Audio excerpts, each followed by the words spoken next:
Bismillahirrahmanirrahim. Ve bihi nesta'in. Elhamdülillahi Rabbil alemin. Ve salatu ve selamu ala seyyidina Muhammedin ve ala alihi ve sahbihi ecma'in. In the name of Allah, the Merciful, the Compassionate. And from Him do we seek help. All praise be to Allah, the Sustainer of all the worlds, and blessings and peace be upon our Master Muhammad, and on all his family and companions. Second part of the Addendum. The first of 9 stations, comprising the 9 levels of proofs of resurrection, miraculously indicated in the following verse. Bismillahirrahmanirrahim.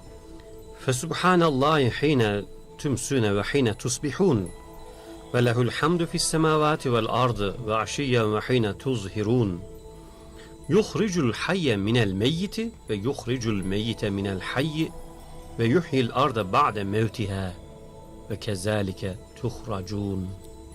Glory be to Allah in the evening and at daybreak, and praise is His in the heavens and earth, at nightfall, and when the day begins to decline. It is He who brings forth the living from the dead, and brings forth the dead from the living, and gives life to the earth after its death. Thus too will you be brought forth. The manifest proof and brilliant evidence of Allah's decree concerning resurrection, contained in this verse, will now be expounded and set forth, Allah willing. Footnote 54. The whole station has not yet been written, and has been included here because of the relevance of the topic of life to resurrection. In addition, it contains a subtle and profound allusion to the pillar of divine determining at the end of the topic of life. In connection with the 28th property of life, it was explained that life looks upon the 6 pillars of faith and proves them. It contains a series of indications of their truth. Now the most important result, substance and reason for the creation of the cosmos, is none other than life, and life, that exalted verity, can in no way be restricted to this transient, brief, defective and painful worldly life. Rather, the purpose and result of the tree of life, the splendour of which can be deduced from its 29 properties, the fruit of that tree worthy of its splendour, is the eternal life of the hereafter. It is life in the eternal realm, where even stones, trees, and the soil will be endowed with life. Otherwise, it will follow that the tree of life, so plentifully decked out with significant instruments, yields no fruit, benefit, or truth for animate beings, especially man. And man, who in his substance and faculties is 20 times superior to the sparrow, and is indeed the most important and elevated of all creation, will fall to a degree 20 times lower than that of the sparrow with respect to the felicity of his life. He will be the most unfortunate and humiliated of wretches. Similarly, intelligence, the most precious of gifts for man, will wound his heart through constant reflection of the pains of the past and fears of the future. It will mix 9 pains with every pleasure, and thus become a disaster to man. Now this is false to the 100th degree. The life of this world thus proves decisively the pillar of faith that is belief in the hereafter, and displays to our eyes every spring more than 300,000 specimens of resurrection.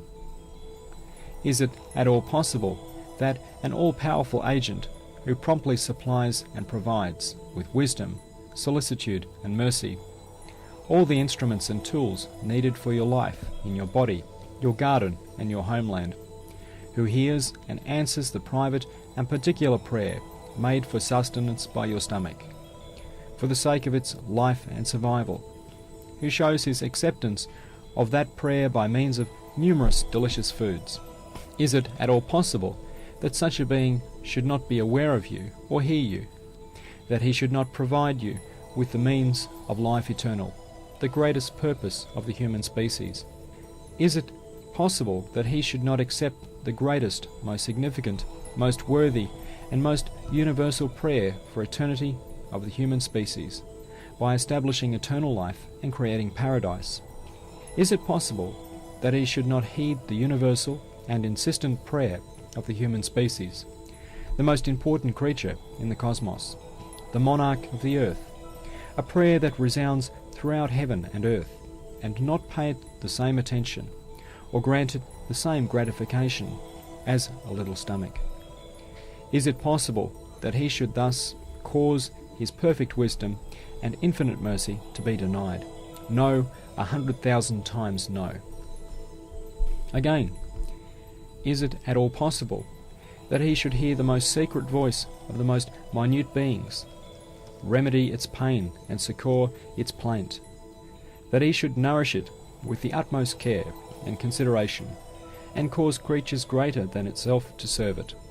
Is it at all possible that he should do all of this and not hear the thunderous cry of life, the greatest, most precious, most eternal, and most delicate form of life?